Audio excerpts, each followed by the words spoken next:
Life, culture and current events from a biblical perspective. 2020 with Neil Johnson on Vision.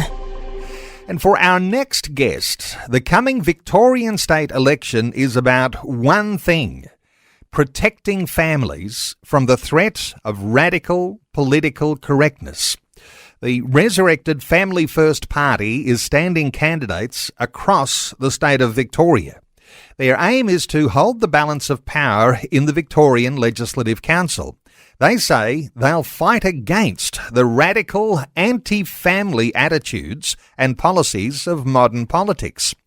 Our special guest today is the lead candidate for the revived Family First. He says he's compelled to stand against the tide of radical ideologies. Lee Jones is the Family First Party candidate for the Southeastern Metropolitan Region in the Legislative Council. He's also a corporate executive who went through his own Andrew Thorburn-style ordeal some years ago. Lee Jones, a special welcome along to 2020. Thank you, Neil. It's a pleasure to be here. Lee, let's talk about Victorian voters for a moment here before we get into any of the sorts of policies that Family First is presenting. A lot of Victorians, they are lying low, keeping their heads down.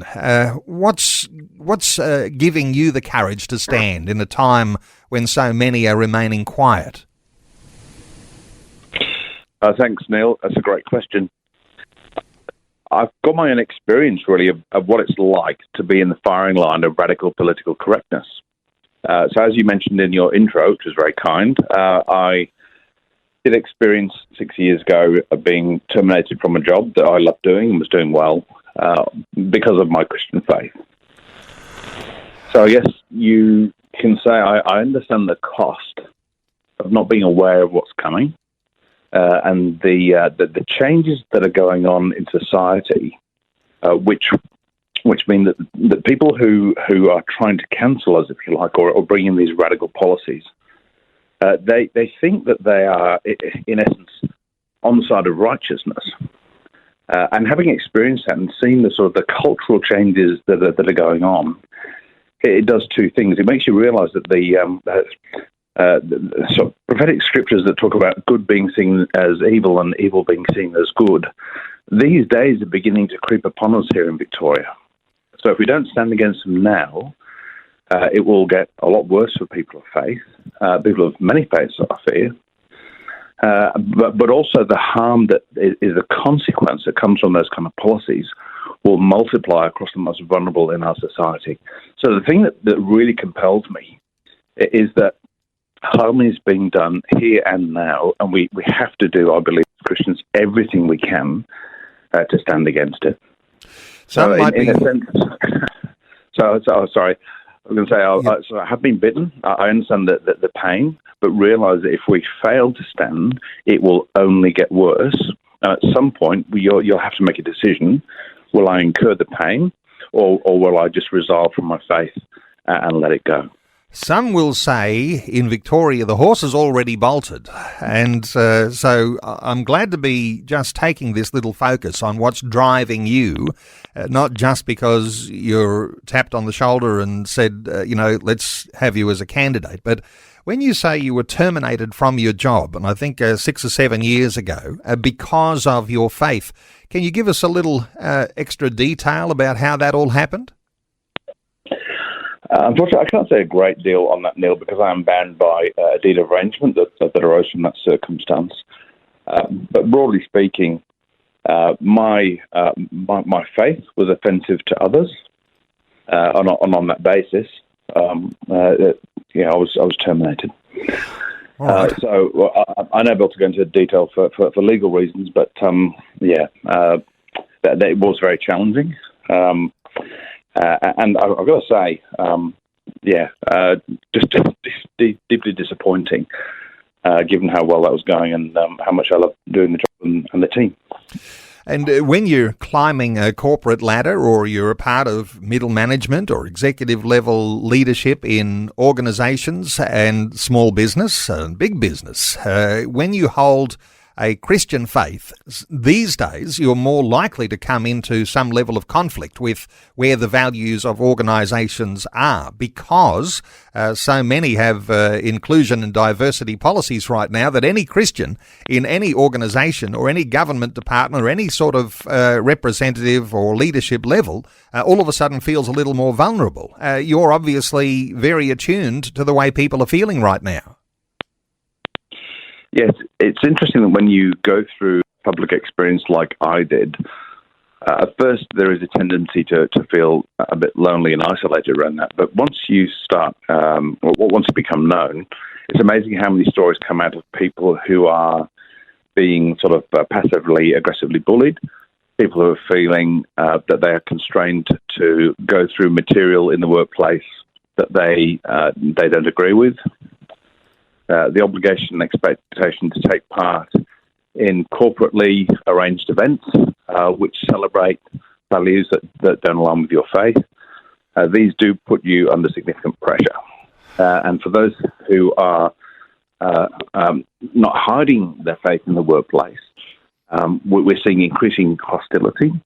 And so that is coming in the form of, as I say, passive aggressivity, outright bullying in some cases. We're seeing increasing numbers of people who feel they can't continue in their jobs because of those situations. So it's increasing in prevalence, and there's a flavour to this state which is becoming extremely dark for people of good faith. And so one of your policies is to outlaw the opportunity that businesses or government might have, people who lead departments, to in fact sack someone because of their religious affiliation. That's correct. I mean, technically, it is actually currently illegal to either coerce someone into resignation or to terminate them because of their religion. It does sit contrary to current discrimination law, which provided me with some protection in my circumstances. So it's interesting when you look at, say, the Andrew Thorburn affair. He was really coerced from the Premier down into resignation. He is in theory protected by the law, and we've seen, of course, he has retained some lawyers and is exploring his options. And I don't know any details about that, but that's probably a sensible thing to do. So technically, it is illegal. But as you can see, if the Premier of the state believes that he can clearly and explicitly coerce someone into resignation, in contrast to law, then you can see the depths of the cultural problem we have in this state. Okay, and we'll talk some more perhaps about the fact that laws not being enforced, and I'm talking about drug laws in the state of Victoria not being enforced, and I know it's one of your policies too, to make sure that laws that are already in effect are being enforced by those law enforcement authorities. Hey, let's talk about the revival of Family First. It went through a rough trot in the last decades, and there is a revival of Family First now. A couple of former Labor MPs out of South Australia. Family First has grown significantly, and now to the point where you're offering yourselves for election in the state of Victoria. How's your experience been with the revived Family First party? Well, I do have some history with Family First personally. So I worked on the federal campaign back in 2016, where we came within one spot of getting our candidate Peter Bain elected. He was just pipped at the post by Jane Hume, the Liberal, by literally a smattering of votes. So that was exciting. And what was interesting then is the willingness of people to engage in volunteer roles, the passion for the brand. It was obviously a strong thing. One of the other interesting observations I had from that time is that there were a lot of sort of minor parties in the centre right who were competing in a similar space. And immediately after the election, we began conversations with those organisations about some effort to try and draw us together in a more cohesive body. And so we saw that the emergence of Cory Bernardi's Australian Conservatives and Family First and Australian Christians in most jurisdictions and some of these other minor parties were quite willing to roll into that as an articulation of shared values, shared cultural conservatism, and economic conservatism. So we rolled into that, and then I actually worked on the campaign with a colleague of mine on the 2019 federal election as well. So in essence, I've worked twice with Family First as its own brand, but then as an integrated conservative brand. Now, unfortunately, as we all know, Cory Bernardi decided not to proceed with the Australian Conservatives experiment. It was a real outlet of grief at that time because, again, the passion that had come from people who wanted to work tirelessly for the cause. The quality of the infrastructure we built up was quite incredible. The quality of the technical capability we built up, and while the electoral results weren't great, it was the very first time that brand had gone to market, and one had to be circumspect about the expectations that would come from that. However, history is history. But what we're finding now, as we look to re-establish Family First, is the brand recognition we carry is still very, very strong. There's a great fondness for the brand. So it's not been quite as hard as one might expect to begin to run up some good volunteering infrastructure and to be able to fill the field with a full set of candidates. And we're one of only 4 parties across the state that has a candidate in every single electorate in this coming state election. Yeah. Well, the revival of Family First means that Family First is back. And as you reflect, the Australian Conservatives, that sense of grief that happened when the experiment, as you say, was closed down, and the feeling of betrayal, but now the revival of Family First, people coming back to the brand that they knew and loved and had those foundations there that Christians could say, this is good policy. Let's talk about this, your Christian faith for a few moments, because you are someone who holds a strong level of Christian faith. Take us back to your story, your journey so far. How do things look for your faith in God? It's fascinating. I grew up in an unchurched setting. Had a radical conversion when I was 18, going on 19, where I felt God speaking to me about my need for a relationship with Him, which is interesting when you don't know theology, and of course Christianity is all about a relationship with the living God. So, and I've walked that journey ever since. The most interesting thing, I think, is the last 6 years. So since my particular experience that I've already described to yourself and your listeners, I have grappled with the question of how does a Christian respond in the politics of the thing to what's going on in our current world. And there is a great risk, I think, for people of faith that if you go full on into the politics of it and really deep without having a sound sort of discipleship basis, you can readily and easily get lost in the rhetoric and the emotion and in some cases the extremity of the politics of it. So for me, what's been really interesting is shortly after my experience, I ended up at a very, very good church which has an extremely strong focus on discipleship. And in that church, there was a lot of discussion about what's going on in the culture. But the emphasis was we are disciples first and foremost. And if you have that in strength, at the root of who you are, that then enables you to engage in other areas into which the Lord has called you. And for me, for a long time, that was obviously the continuation of my leadership experience in various businesses.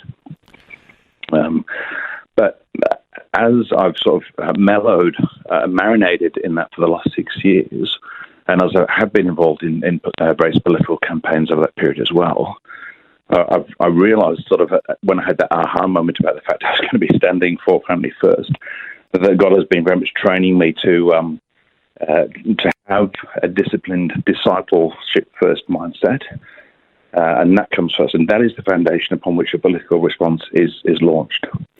Well, so it means that the motivations I carry for coming into this are very much about the fact that this feels like a calling on my life for this time, for such a time as this. and therefore I'm walking on safe ground. If I didn't feel I was walking according to what he requires of me at this time, I think I'll be stepping on very, very dangerous territory. Well, so it's not to say that Christians shouldn't be involved in politics unless they have a compelling call. We all need to understand what's going on in politics, and we need to understand with great clarity. We need to use the privilege and the power of our vote to respond to that. But for me personally, I could only walk into the practice of politics from the basis of a strong discipleship walk. A biblical perspective on life, culture, and current events. This is 2020 on Vision. It's good to have you with us on this Monday edition of 2020, and I want to open our talkback lines. You might like to join in our conversation today. You might have a question for our special guest.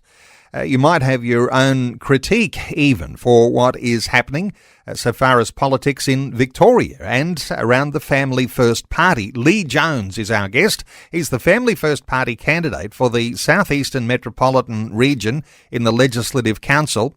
1-800-316-316. If you'd like to join our conversation today, 1-800-316-316. Lee, I want to ask you about policies. Sometimes for some people this is like, here we go, a whole lot of political stuff. As I've gone through the policies as listed on your Family First Party website, you could do a quick fire set of understanding here for listeners. If we're starting with policies, what ones are the most which ones have the highest priority for you? Thanks, Neil. Great question. There are three key areas that we want to work on in policy. One is the protection of our children in schools from radical gender theory that's being taught. So from kindergarten, kids are being taught here that they can choose their gender, which is leading to, we believe, high levels of gender confusion amongst kids, and you see that in the numbers being referred to organisations that work with children with gender confusion.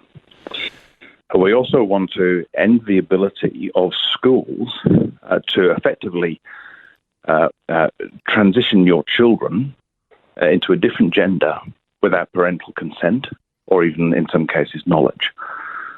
So there is in Victoria this principle of what's called mature minor, where a school can make a determination a minor, a school child, is sufficiently aware of what they're doing to make their own medical determinations, and they may choose to withhold that information from their parents.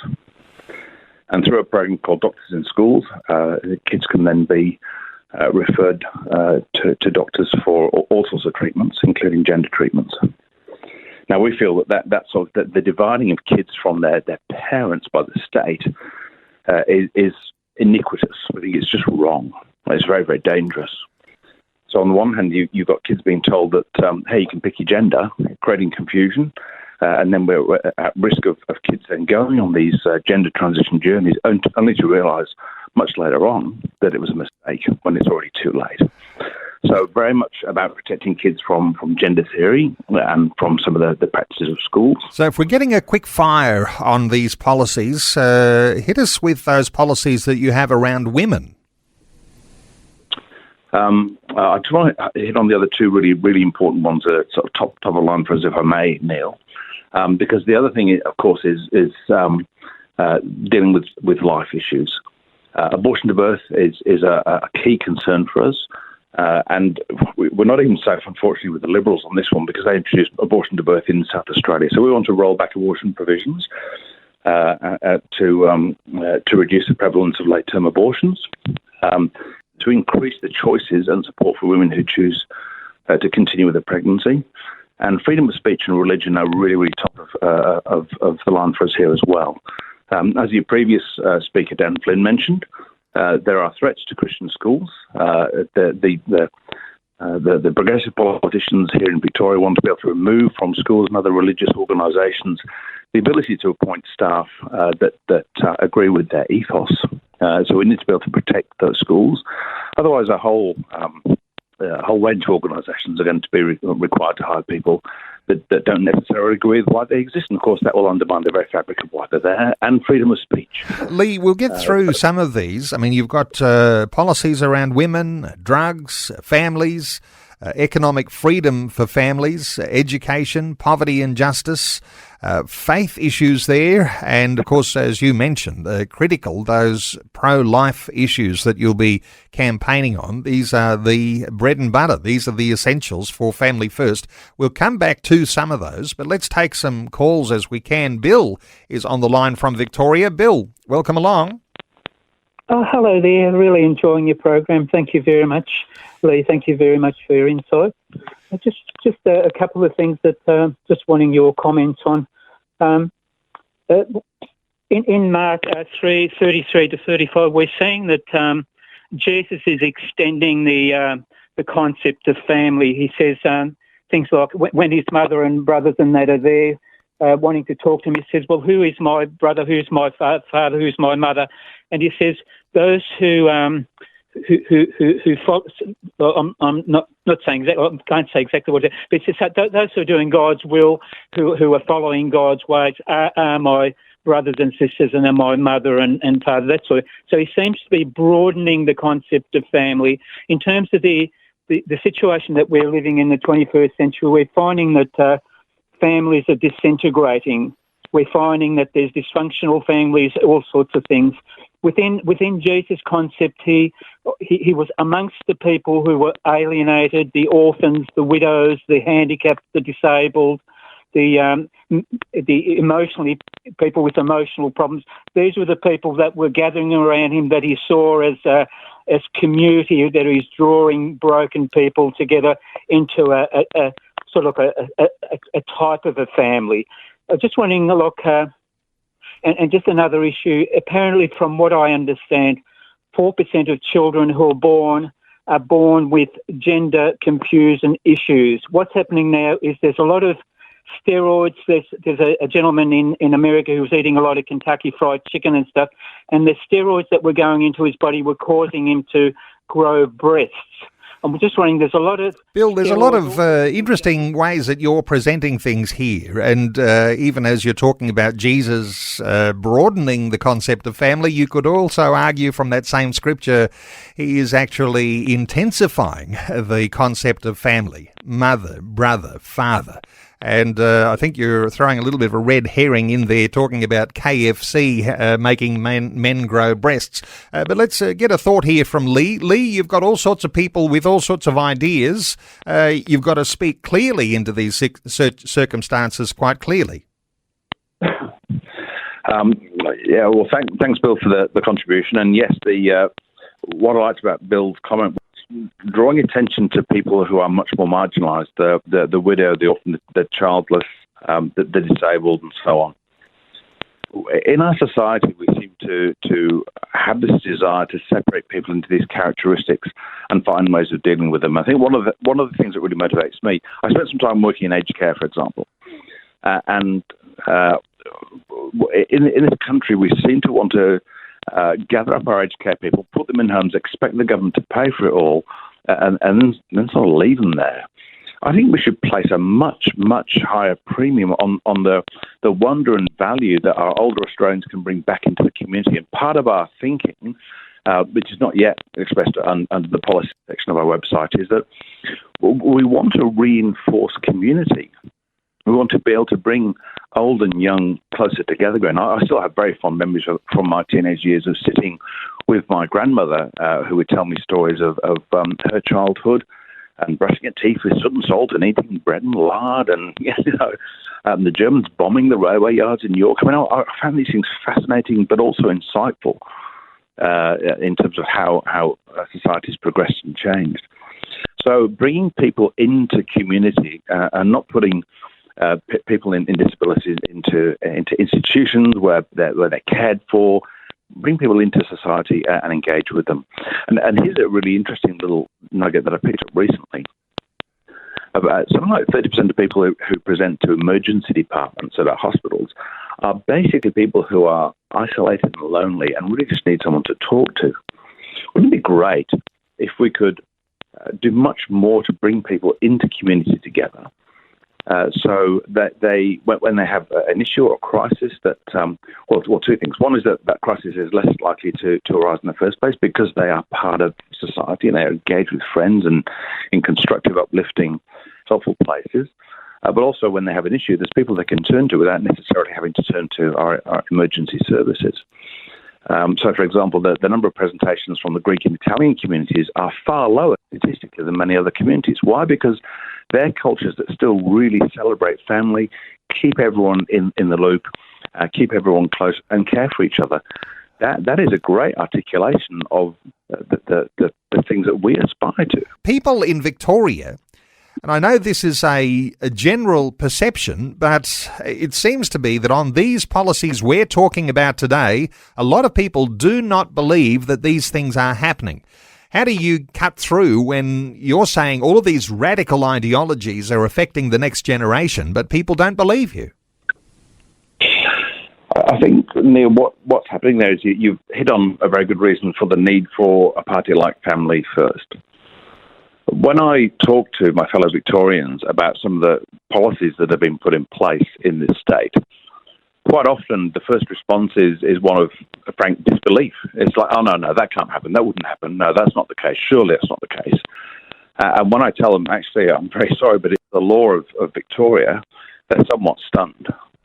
So interestingly, in this state, when it comes to politics, people tend to talk about tax or corruption or IBACs or infrastructure builds, but no one's talking about values. We have to talk about values because they speak to the things which are engineering society in a really unpleasant and dangerous way. We're taking calls on 1-800 316 316. Let's hear from Shelby in Brisbane. Hi, Shelby. Been a little while. Welcome along. Good morning, Neil. Yeah, get a bit busy these days. Hey, mate, I'm naturally in Queensland, but I'm just curious whether Lee, now, I've done stuff with Cherry Slipe in the past with abortion, euthanasia, and I'll come back to a question on that in a sec. But I'm just wondering whether you're setting up any branches in Queensland. I can't remember. My memory fades me a little bit, but I think there was something that I was doing some time back with Family First in Queensland. Shelby, good thought here because, yes, the revived Family First out of South Australia, sweeping now into Victoria, and the question there, is there likely the growth of Family First other states around Australia, and Shelby's talking about Queensland. Lee, your thoughts for Shelby? The simple thought is absolutely it's coming. Now, Lyle Shelton is our National Director. He's a good Toowoomba boy. And he's not going to see his native Queensland go without the benefit and presence and the voice of Family First. The next election off the ranks here in Australia after Victoria is New South Wales. Now, because of the registration rules there, we won't be running as a Family First party, but we will run candidates under an independent group with a Family First title. So we will be present in that election, and then we'll move on from there. So we are basically taking each state in turn in order of elections as they arise. But Shelby, yep, we'll be there. Shelby, thanks so much for your contribution today. 1-800 316 316 to join our conversation. Let's take another call. Alex is in Melbourne. Hi, Alex. Yes, hello, Neil. Yeah, very important topics there that your guest has. I think we should really concentrate on the most vulnerable, and that's the children. They can't look up, and we're supposed to be an example for them. So if we can just concentrate on speaking about that, that's the real main issue. It's awful what's happening. Alex, good point there. Let's get a thought or two. Lee, children, the focus, the next generation. What's your response for Alex? Alex, I couldn't agree more. There is a generation of children now being taught that they can pick their own gender, irrespective of biological realities. That is triggering a massive increase in the number of children who are presenting as gender confused. And we now have policies in place here in Victoria which say if a child expresses gender confusion, the only response you are permitted to give under law is to affirm that child's desire to transition into a different gender. Now, 80 to 90% of kids who ever get any form of gender confusion end up sticking with their birth sex. So a policy, in fact, a law, which punishes you for 10 years in jail for doing anything other than affirming that transition, is by definition, by evidence, and by common sense, an absolute travesty and incredibly dangerous for young people. We end up taking kids through this cycle. While people talk about reversing gender transitioning, the reality is that once you've cut something off, you can't replace it. You can refashion a plastic surgery thing in its place, but it's not the original, you know. So these laws make no sense. They're not backed by science or evidence. And in fact, what we're seeing in places like the UK is that they're now changing their stance and saying, actually, we're not going to do puberty blockers and operations on under 18s anymore because what's happened so far is so much harm and damage has been caused to those kids. And some very, very brave young people are coming forward saying, I was transitioned, I was actually mentally ill, or I had different issues, or I thought I had a problem, but actually it was something else. These stories are coming to light now, and they're brave people who've been through an awful journey. Our government is setting us on a course which has already been proven not to work elsewhere.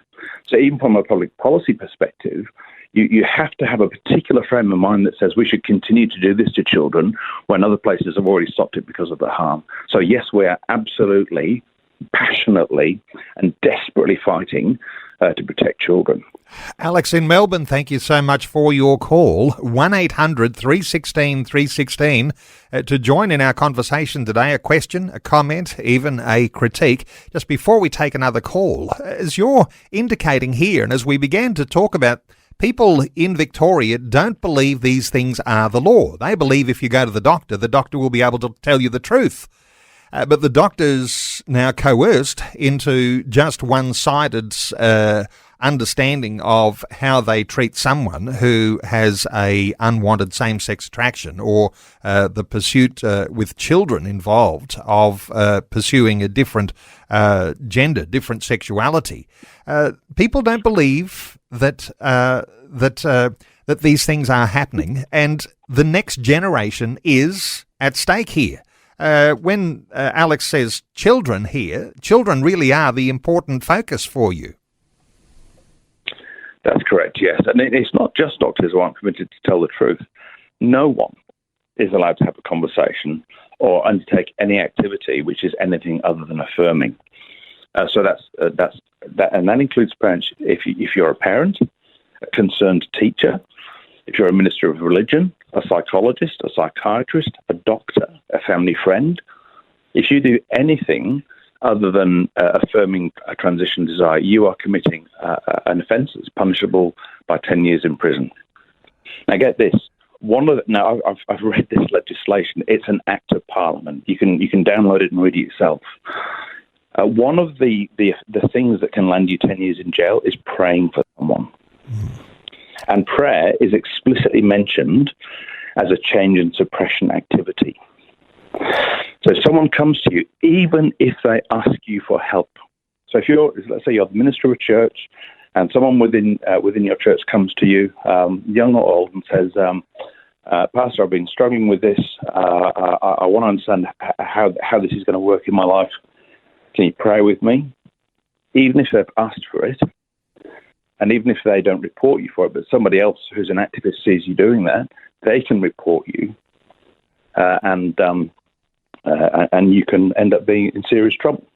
So Christian prayer and pastoral care are criminalised already in the state of Victoria. So, as you say, 10 years imprisonment. And so when you have a state election like this, an opportunity for people to speak, it only comes around once every 4 years. You're saying there is a desperation time right now, and you need to shake yourself and be ready to be able to vote for a right party. Now, this is interesting because you've got the Premier, Daniel Andrews, the Labor Premier, and you've got Matthew Guy, opposition leader, a radical left on one side, and some say a libertarian right on the other side. Neither side has the will to actually stand up for the sorts of values that we are talking about today. What are your thoughts? Because both sides offer not necessarily a great alternative here. Well, that's correct, Neil. Unfortunately, Matthew Guy has gone on radio on Joy FM and described the Change and Suppression Bill as, quote, a good bill and it shall stand. He has committed to not altering, rolling back, or in any way modifying the Change and Suppression Act, which outlaws the whole talking to your kid about their journey in anything other than a affirming way. So the Liberals, actually, their policy line is to back law. Okay. So the only way we can actually do anything here is by getting people of good value voted into the upper house who can move private members' bills. Because if you're, now here's the challenge. There are some really good Christian candidates, some good conservative Christian candidates standing for the Liberals now, but they are bound by the party line. But if we are able to trigger using someone outside of the Liberal group a bill to roll back the worst excesses of these programs and allow, for example, just for sort of the adoption of a simple wait and see thing, which doesn't stop a child ultimately transitioning if that ends up being their biological journey, if that's a genuine medical condition. And there are some people who are born into sex, and I'm not going to do the details of percentages and so on, but people need extraordinarily good quality care, both in terms of mental health and physical health, if they are struggling with these things. And we have great compassion for people in that scenario. But we want to make sure that we can try and roll these things back. So we need someone in the upper house, or ideally in the lower house, who can actually spark a motion or a movement or bill that will roll these things back some, which will give because the Liberal Party generally allows a conscience vote, will give the good people who can and hopefully will be elected to Parliament the chance to do something about it. But if you rely on the Liberals, it's not going to happen. So that's why we desperately need some good quality minor parties such as ourselves to be able to stand up and wave the flag and yell really loud and actually trigger things in Parliament to change. Otherwise, it is not going to change with the existing parties.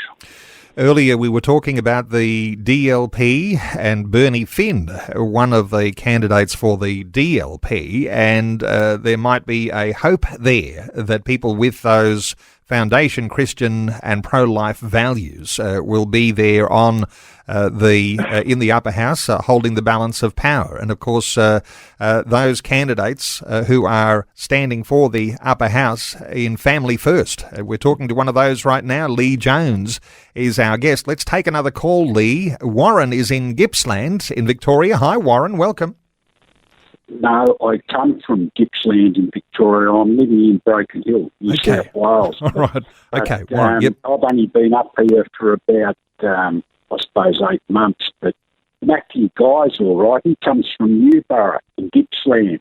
I know Bill Guy that's related to he's in the Latrobe Shire Council in Morwell. But Matthew Guy's in Newborough, and he's a top guy. I reckon that we've got to get rid of this Daniel Andrews, because I was caught up in the lockdowns and I come from Morwell to go down to Warragul to work. I was stuck in flipping Warragul. The police pulled me up in the street and they say, "What are you doing down here?" Well, I had to work, earn a living, but I found it very hard. But I reckon Matthew Guy's top guy. I reckon he'll do well, and I reckon he comes from Christian values. So I'm all for Matthew Guy. I was talking to my brother last night. He's spoken today, and I'm pretty sure he... All right, Warren, so good rap there for Matthew Guy as being a good guy. Your thoughts here, Lee, because... and let's extend the conversation beyond these values that we're talking right now. And people have got long memories. Lockdowns so severe in Victoria, and the police state that eventuated from that, the rubber bullets and all sorts of bans left, right and centre. What are your thoughts for how people still continue to love Dan Andrews? And the polls would say he's headed for being re-elected, but Victorians have suffered very deeply. It's a fascinating thing. It's kind of like a Stockholm syndrome in some ways, isn't it? I think those people who are predisposed to like Dan have tended to support his policies. But those people who generally, and I'm going to draw a very broad generalisation here, but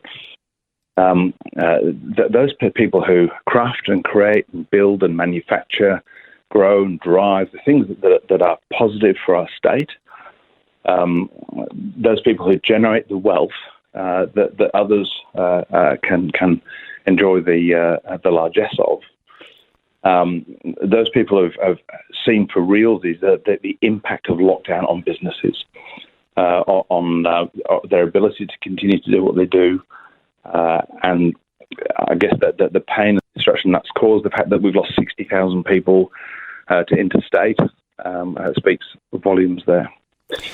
We think there needs to be a reckoning. If you are, as a premier, conducting incredibly radical lockdown policies that exceed anything we've experienced in wartime, and you're claiming that you're basing it on medical advice but refusing to release that advice, that doesn't pass the pub test. It just doesn't. So we would like to see a royal commission into the lockdowns, the policy responses and so on, because a lot of us were saying at the outset when it was very, very unpopular to do so, I remember making a Facebook post about this, saying words to the effect of the cure is going to be worse than the disease. And I think for any independent and objective observer, it's patently obvious that is now the case. Okay. But it seems to be that people don't want to even talk about it because either it was really painful, we want to forget it, or we were pro-lockdown, maybe we realised it was a mistake, we don't want to dwell on that, we just want to move on. So it's a really hard thing, but I think we need to call to account those who put in place policies that massively increased domestic violence against women, made children vulnerable, caused a huge spike in mental health issues, increased suicides, people fleeing interstate, the destruction of wealth. I mean, the consequences are real. The increase in deaths, people who are now suffering more extreme versions of their cancers because they couldn't get treatment. The list goes on and on. So we do need to bring this to account in a fair and just way. Warren in Broken Hill, who lived in Gippsland up until 8 months ago. Warren, thank you so much for your call, and we'll put a line under those calls now because time is running out. Interestingly, we can talk about these things till the cows come home, and over 4 years. And now an election time is due. It is an opportunity for voters to vote according to their own conscience. And we would say vote according to your Christian conscience. Some of the things that have been reported and are happening and are in law now in Victoria are directly opposite to where a Christian conscience actually sits. What's your encouragement for people even being prayerful about how they might cast a vote in the upcoming election here, Lee? There's always hope.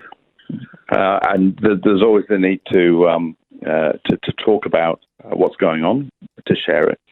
I would encourage people to be prayerfully and appropriately brave, to raise and share with people in our state about what's going on, because it is so hidden.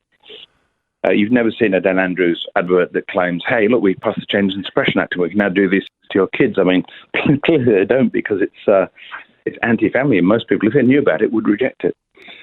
So keep praying. We feel buoyed and supported on a wave approach. It's just wonderful. The light is coming. The cracks are beginning to show. The hard progressive left tends to push too far, and they're pushed into the family now. They're pushed into the heart of the family, and it's time for families to push back and say, no, the state has no role in the way that we run our families, the discussions we have with our children, the values we impart to our children. It's time for the state to leave and for us to reclaim our families first. All right, Family First. The revived Family First is very active, and candidates in all electorates around Victoria for the upcoming state election. familyfirstparty.org.au, and the encouragement there for listeners is to check the policies. Simple, easy to read, values-based policies of Family First Party. So familyfirstparty.org.au. I did mention a little earlier, no doubt, you'd be looking for some more friends, more supporters. Not too late to become a friend of Family First in Victoria, Lee. Absolutely not. No, if they go to that website that you've emphasised for us there, thank you so much, Neil. Please sign up to be a volunteer. The greatest help we can get right now is people working on a polling booth, handing out how to vote cards. That has a material uplift on our vote. We obviously want to maximise our vote, to maximise our chances of getting into the upper house and making a real difference.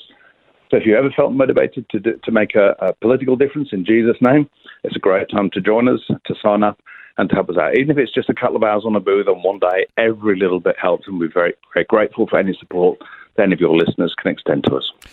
Every little bit helps. Volunteering on a booth on election day. And no doubt being a volunteer in the lead up to, given that the pre-poll votes have opened today. familyfirstparty.org.au. And Lee Jones, thanks so much for taking some time to share these thoughts with us. An informative conversation today. Lee Jones is the Family First Party candidate for the Southeastern Metropolitan Region in the Legislative Council, the Upper House in Victoria. That website is familyfirstparty.org.au. Lee Jones, thanks so much for the update today on 2020. It's been my absolute pleasure, Neil. Thank you so much for the time.